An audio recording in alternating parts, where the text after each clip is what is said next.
नमस्कार दोस्तों, target with PS Parihar channel में आपका स्वागत है। इस चैनल के माध्यम से आप लोगों को विद्यार्थी जीवन से संबंधित सभी सूचनाएं प्रदान की जाती हैं। तो आइए शुरू करते हैं और देख लेते हैं कि आज की इस वीडियो में ऐसी कौन कौन सी सूचनाएं हैं। तो वीडियो को जल्दी से लाइक कर दें, शेयर कर दें। जिन छात्रों ने चैनल को अभी भी सब्सक्राइब ना किया हो तो जल्दी से सब्सक्राइब कर लें, ताकि आप लोगों को भी इसी प्रकार की ऑथेंटिक अपडेट सबसे पहले मिलती रहे। आगे बढ़ने से पहले एक और सूचना उन विद्यार्थियों के लिए है जो विद्यार्थी बीएड एंट्रेंस एग्जामिनेशन 2022 की तैयारी कर रहे हैं। वे सभी अभ्यर्थी चक्षु प्रकाशन की इस बेस्ट बुक को ले सकते हैं। काफ़ी अच्छी पुस्तक है ये, जिसे आप लोग यहाँ पर देख रहे हैं। ये जो पुस्तक है वो कला वर्ग की है। बीएड एंट्रेंस का जो भी सिलेबस है, चाहे वो सामान्य ज्ञान हो, हिंदी हो, सामान्य अभिरुचि परीक्षण हो या कला वर्ग के जो भी सब्जेक्ट्स है, इन सभी के 3900 से ज़्यादा बहुविकल्पीय प्रश्न इसमें दिए हुए हैं और उनकी पूरी की पूरी व्याख्या भी दी गई है। इसी पुस्तक में आपको मिलेंगे 5 सॉल्व पेपर 2017, 18, 19, 20 और 21 के, और भी इसके साथ में है 15 प्रैक्टिस सेट। तो ये पूरी की पूरी संपूर्ण गाइड है आप लोगों को के लिए। और इसकी एक खासियत और है कि इसमें जो भी प्रश्न दिए हुए हैं, इनमें इनकी जो व्याख्या दी गई है वो काफ़ी अच्छी तरीके से और विस्तृत दी गई है। पूरे भारत की सभी कापी किताबों की दुकानों में आपको ये पुस्तकें मिल जाएंगी चक्षु प्रकाशन की। और अगर आप लोग ऑनलाइन ही परचेज करना चाहते हैं तो उसकी जो लिंक है मैंने डिस्क्रिप्शन बॉक्स में दे दी है। बीएड एंट्रेंस की संपूर्ण गाइड ही नहीं, यहाँ पर प्रैक्टिस सेट की अलग से भी आती है और जो गाइड है वो भी अलग आती है। इसकी भी लिंक मैंने डिस्क्रिप्शन में दे दी है। चलिए शुरू करते हैं और देखते हैं आज की सूचनाओं को। सबसे पहले तो बात करेंगे प्राथमिक शिक्षक भर्ती की, उसके बाद में विधानसभा में शिक्षक भर्ती आरक्षण के बारे में उत्तर प्रदेश के बेसिक शिक्षा राज्य मंत्री ने एक बयान दिया, उसके बारे में देखेंगे। और यूपीटीटी तारीखों के बारे में भी विधानसभा में उन्होंने बोला है। प्राथमिक शिक्षक भर्ती के लिए प्रयागराज में भी धरना प्रदर्शन हो रहे हैं और लखनऊ में भी लगातार 11 दिन से धरना प्रदर्शन हो रहा है।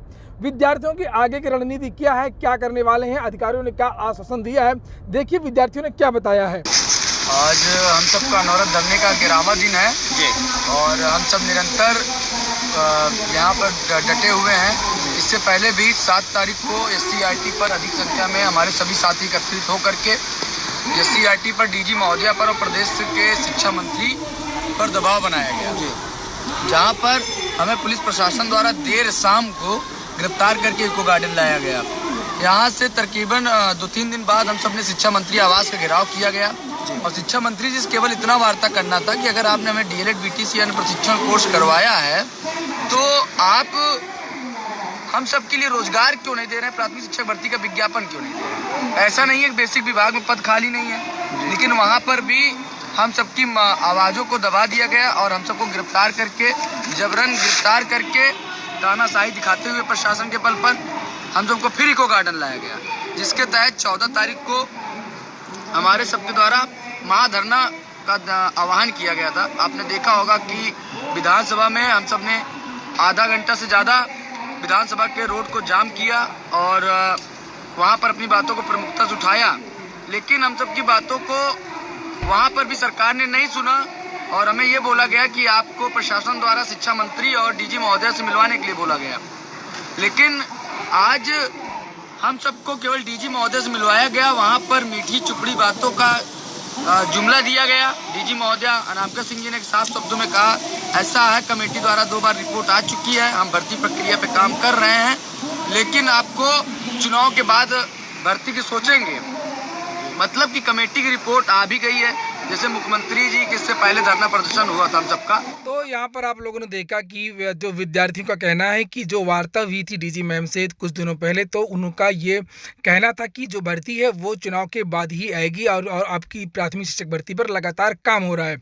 रही बात एक कमेटी की, जो 3 सदस्यीय कमेटी बनाई गई थी राजस्व परिषद के चेयरमैन की अध्यक्षता में, जिसमें बेसिक शिक्षा के भी अधिकारी थे, तो उस कमेटी ने जो रिपोर्ट है वो भेज दी है। तो रिपोर्ट भी आ चुकी है, लेकिन ऐसा पहले भी इसी बात की सुगबुगाहट थी कि जो सरकार है वो भर्ती चुनाव के बाद में ही लाएगी, तो ऐसा लग रहा है। लेकिन विद्यार्थियों का दबाव है कि सरकार कम से कम जो है प्राथमिक शिक्षक भर्ती का विज्ञापन निकाल दे, चाहे भर्ती की जो परीक्षा है वो बाद में हो। विद्यार्थियों को एक और शक है इस बात का कि कहीं सरकार बदली तो जो परीक्षा की प्रक्रिया है वो भी बदल जाएगी।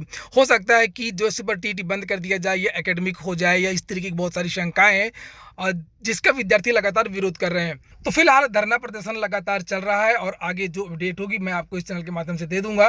प्रत्येक आप जाके प्राथमिक विद्यालयों में देखेंगे तो वहाँ पर 4 से 5 अध्यापक होना चाहिए। लेकिन एक विद्यालय में, पूरे प्राथमिक विद्यालय में एक अध्यापक पढ़ा रहा है, कहीं कहीं वो भी नहीं पढ़ा रहा है, आंगनबाड़ी कार्यकर्ता। तो अब हम लोग बात करते हैं कि विधानसभा में जो आरक्षण को लेकर के भी बहुत सारे धरना प्रदर्शन लखनऊ में हो रहे हैं।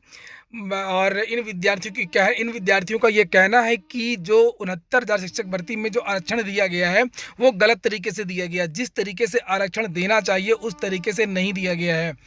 और इसके लिए जब क्वेश्चन पूछा गया विधानसभा में प्रतिपक्ष के द्वारा, विपक्षी नेताओं के द्वारा, तो बेसिक शिक्षा मंत्री ने एक बयान दिया है और उन्होंने स्पष्ट किया है कि सरकार की तरफ से कहीं भी कोई गलती नहीं हुई है। और 18,000 जो 69,000 में ओबीसी को 18,000 ओबीसी के विद्यार्थी चयनित होने चाहिए, तो उसकी जगह लगभग 31,000 ओबीसी के जो छात्र हैं वो चयनित हुए हैं। 12,000 ओबीसी के ऐसे छात्र हैं जो जनरल की सीटों पर जिन्होंने क्वालिफाई किया है, जो 50% जनरल सामान्य जो सीटें होती हैं सबके लिए होती हैं, वो सीटें उसमें जिसके भी नंबर ज़्यादा होते हैं वो सबका चयन हो सकता है। तो जो ओवरलैप की बात उन्होंने कही है तो वो 12,000 की कही है। इसी तरीके से एससी के बारे में भी उन्होंने बताया है कि एसटी के जो छात्र हैं पर्याप्त नहीं मिले थे, तो उनकी जगह हमने एससी के छात्रों को आरक्षण दिया है। और हालांकि उन्होंने जो राष्ट्रीय पिछड़ा वर्ग आयोग की जो रिपोर्ट है उसके बारे में गोलमोल जवाब उन्होंने दिया, जिसे आप लोग यहाँ पर देख सकते हैं। उनका कहना है कि हमारे पास राष्ट्रीय पिछड़ा वर्ग आयोग की रिपोर्ट ही नहीं आई है, अगर रिपोर्ट आएगी तो हम विचार करेंगे। पदों के सापेक्ष इस श्रेणी के 18,598 अभ्यर्थी चयनित हैं। बार बार वहां से कहा जा रहा है कि नहीं है, समाप्त करिए पूरा। जिसमें विशेष आरक्षण के 8,755 अभ्यर्थी भी शामिल हैं। चयन सूची में अन्य पिछड़ा वर्ग के निर्धारित 18,598 पदों के सापेक्ष अन्य पिछड़ा वर्ग के कुल 31,228 अभ्यर्थी चयनित हैं। तो यहाँ पर आप लोगों ने सुना कि कुल मिलाकर के जो ओबीसी आरक्षण को लेकर के सरकार ने अभी तक अपना जो स्टैंड है वो साफ नहीं किया है। सरकार अपनी गलती मानने को तैयार नहीं है। रही बात टीईटी की, तो टीईटी के बारे में भी विधानसभा में बयान दिया है और यहाँ पर देखिए लिखा हुआ है कि उत्तर प्रदेश के बेसिक शिक्षा मंत्री सतीश द्विवेदी ने कहा कि यूपी टीईटी जनवरी के तीसरे सप्ताह में आयोजित की जाएगी। और उन्होंने विधानसभा में सपा के नरेंद्र वर्मा के सवाल पर यह जवाब दिया कि टीईटी में गड़बड़ी का मुद्दा उठाए जाने पर संसदीय कार्य मंत्री सुरेश खन्ना के जवाब में कहा कि गड़बड़ी करने वालों पर तुरंत कार्रवाई की जाएगी। और साथ ही आवेदकों को यह सुविधा दी गई है कि जितने भी आवेदक हैं उनको इस भर्ती में मौका दिया जाएगा। और भी बहुत सारी बातें कि किराया नहीं लगेगा और ये सब बातें उन्होंने कही हैं। लेकिन मुख्य बात यही है कि जो जनवरी में आपकी जो परीक्षा की जो चर्चाएं 23 जनवरी के आसपास, वो बिल्कुल सही हैं और आपकी जो परीक्षा है वो जनवरी में होगी, क्योंकि विधानसभा में ये बात कही गई है। तो ये हो गया आज का वीडियो। अगर आपको अच्छा लगा, आपके काम का हो, तो वीडियो को लाइक कर दें।